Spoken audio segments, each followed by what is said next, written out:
I think it's worth starting with a reminder of what we are trying and not trying to do at Scottish Mortgage. Our aim is to find the world's most exciting and promising growth companies when they're underappreciated and own them from youth through until maturity. We aren't trying to second guess markets. We aren't trying to make macroeconomic predictions. For us, being supportive owners of the world's best growth companies is central to the task. And the reason that we approach the task in this way is that we believe over the long run, markets are driven by a small number of exceptional companies that turn out to be much more successful than investors ever expected. And that is true in good economic times, it's true in more difficult times. It's true in buoyant markets, it's true in weak markets. And so it's essential that we stick to that core task of being patient owners of growth companies. We're very conscious that the last year has not been a particularly good one for our shareholders. In trying to understand why that is, I think you need to extend the time frame a bit and look back to the start of 2020. Now, as COVID began to take hold early in 2020, the value of the portfolio fell dramatically, around 20% in the space of 5 weeks. And so we sat down and we were looking at our holdings. We were talking about balance sheets and financial resilience. And what we weren't doing was, like many at the time, trying to become an epidemiologist. We didn't know what was going to happen with the virus. We didn't believe that we could predict that. Instead, the question we were asking is, has the fundamental investment case for the companies that we own changed? Are they in a robust financial position? Can they deal with the difficult environment that they find themselves in? And if we could answer positively to all of those questions, we resolved to do nothing.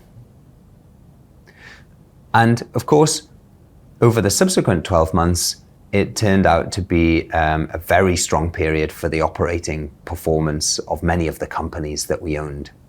There were trends that had been in place for some time that were accelerated, brought forward by the circumstances of COVID. So the companies that allowed us to socialize when we were stuck at home, the companies that allowed us to work when we couldn't go into the office, and the companies that facilitated commerce in a period where we couldn't get to the shops. And so these companies grew at exceptional rates through 2020. The good news is that they continue to grow.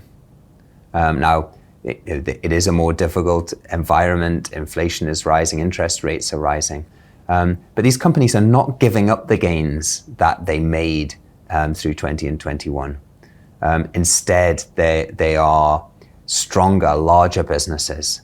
And whilst there's some period of consolidation as consumer habits change, as we've all got out of the house and started traveling again, these companies continue to grow. And I think that speaks to the strength of the really long run changes from which they benefit. So moving the clock forward then from that COVID period to today, a number of our holdings have seen quite weak share prices. The environment which they're operating in has changed again. And we find ourselves in a similar position. Looking through the portfolio, thinking about the company's ability to adapt to the changing environment. Are they able to fund themselves? Do they have financial resilience? And does the investment case remain intact? And where we can answer those questions positively, we aim to be very long-term supportive shareholders. The broader macroeconomic environment is challenging. It's very uncertain at the moment, and we have not moved from being epidemiologists to being experts on inflation. We think it's very difficult to predict the outputs of a complex system. So instead, we stick to focusing on companies. Now, if you look at the portfolio construction over the past 10 years, it's been underpinned by two fundamental contentions about the world. The first has been that China and China's economic emergence into a dominant power has a fundamental impact on all sorts of areas of the global economy. And the second contention has been that technology was leading to significant change and disruption in a whole number of established industries. And I think these two contentions can help us to understand what is going on in the world today. Technology companies have, in certain instances, become very large, very influential in society. And rightly, they're attracting much greater scrutiny from politicians and from regulators. We think it makes it harder for these companies to grow. When you are at such scale and you have to make such a large investment in ensuring that your business is fit for purpose, it becomes more difficult to introduce new products and services to delight consumers. And for those reasons, we've been coming out of the big Western online platforms. We've sold Alphabet, the owners of Google. We've sold Facebook. For slightly different reasons to do with founder Jeff Bezos stepping back, we've also been reducing Amazon. But it's been a mistake over the past year to have applied that logic to the Western online companies and not to have applied it to their Chinese counterparts. Companies, big holdings like Meituan, like Alibaba, like Tencent, have struggled in the face of a very difficult and hostile regulatory environment in China. Now, the underlying reason for that is a government policy to try to address inequality in the Chinese system. And I think rightly they've been looking at trying to ensure that the bottom 500 million people in China's income distribution can benefit from the economic progress and prosperity that China has experienced. And the way that affects our companies is that generally they are marketplace businesses. They sit between consumers and those that they're buying products and services from. And so the Chinese government is keen to ensure that they aren't extracting an economic rent from that position, and also that they're paying fair wages to those that they employ. The companies have been adapting to this new environment. Our take is that it doesn't affect their long-term opportunity. So if you're a Meituan in the food delivery space, there is likely a limit to what you can charge per order. We saw the founder Xing Wang recently, and he was talking about a long-term assumption of charging 1 RMB for a delivery.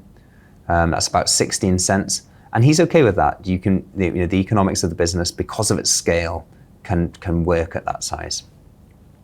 On the other side of it, the government is also keen to ensure that they pay their delivery drivers properly, because people in those roles are likely to be in that bottom half of the income distribution, and those are exactly the individuals that the government is trying to target.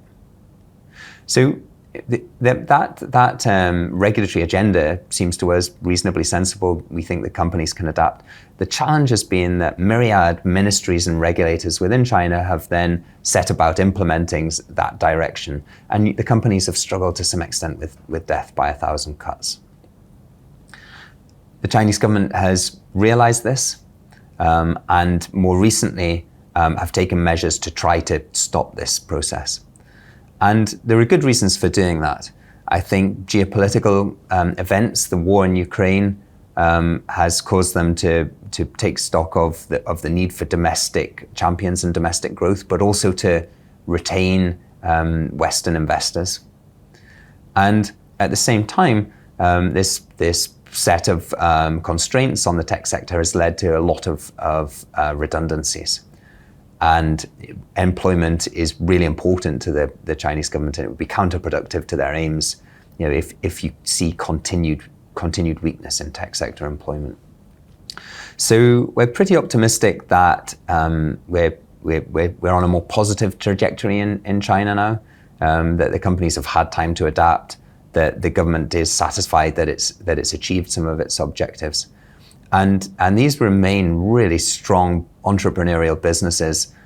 We see some of the best technology and business model innovation in the world come out of Chinese companies. And so we're more optimistic on that front. If you look at some of the processes of change that have underpinned the growth of our companies, it's also worth revisiting whether they are intact in this weaker environment. We've believed that greater understanding of the molecular and genomic basis of disease would lead to better and more personalized treatments for patients.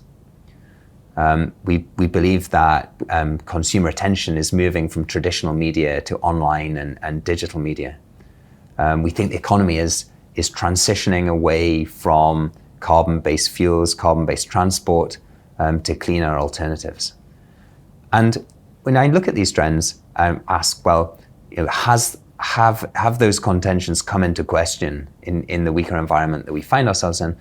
And for me, the strong answer is no.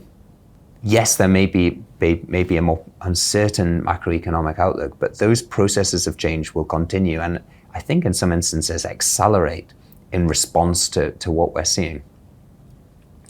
And so, as we start to think about the outlook, having businesses that are resilient, that have strong balance sheets, that are going after big opportunities and benefiting from these fundamental processes of change within the economy, rather than simply overall economic growth, allows us to look forward to the future with optimism.